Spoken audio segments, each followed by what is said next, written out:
আপনাদের সবাইকে স্বাগতম।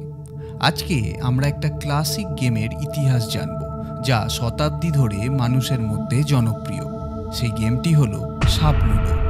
আপনি যদি ডাইস ফেলে গেম খেলতে ভালোবাসেন বা শুধুমাত্র কিছু মজার স্মৃতি খুঁজে থাকেন, তাহলে এই গেমের ইতিহাস আপনাকে অবাক করবে। তো চলুন শুরু। আপনি হয়তো ভাবছেন সাপ লুডো কেবল শিশুদের জন্য একটা সহজ গেম, কিন্তু জানেন কি, এর ইতিহাস আসলে প্রাচীন। এই গেমটি প্রায় 2000 বছর আগেকার প্রাচীন ভারত থেকেই এসেছে। হ্যাঁ, ঠিকই শুনেছেন, এটি আসলে প্রাচীন ভারতীয় খেলা। এটির প্রাথমিক রূপ ছিল মোক্ষপটম, এবং এটি শুধুমাত্র একটি গেম ছিল না, এটি ছিল জীবনযাত্রার একটি পাঠ। গেমটির ল্যাডারগুলি ছিল গুণাবলীর প্রতীক, যেমন দানশীলতা, বিশ্বাস এবং নম্রতা। আর সাপগুলো ছিল খারাপ স্বভাবের প্রতীক, যেমন লোভ, কামনা এবং ক্রোধ। গেমের মূল লক্ষ্য ছিল উপরের দিকে পৌঁছানো বা মোক্ষ লাভ, যা হিন্দু দর্শনে চূড়ান্ত মুক্তির প্রতীক বা এক ধরনের জ্ঞান অর্জন। এটি শুধু মজা করার জন্য ছিল না, এটি মানুষকে নৈতিক শিক্ষা দেওয়ার একটি উপায়ও ছিল। তাহলে মোক্ষপট্টম কিভাবে আজকের সাবলুডোতে রূপান্তরিত হলো? যখন ব্রিটিশরা ভারতের সঙ্গে বাণিজ্য করতে শুরু করেছিল 19 শতকের শেষের দিকে, তারা এই গেমটি পশ্চিমে নিয়ে আসে। কিন্তু যখন এটি ইংল্যান্ডে পৌঁছেছিল, তখন এর কিছু পরিবর্তন হয়েছিল।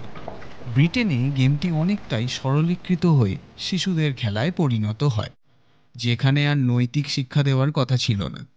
বরং এটি হয়ে ওঠে একটি খেলা যা ভাগ্য এবং সুযোগের উপর নির্ভর করে, যেখানে সবাই সব বয়সের বা সামাজিক অবস্থান নির্বিশেষে জিততে পারে।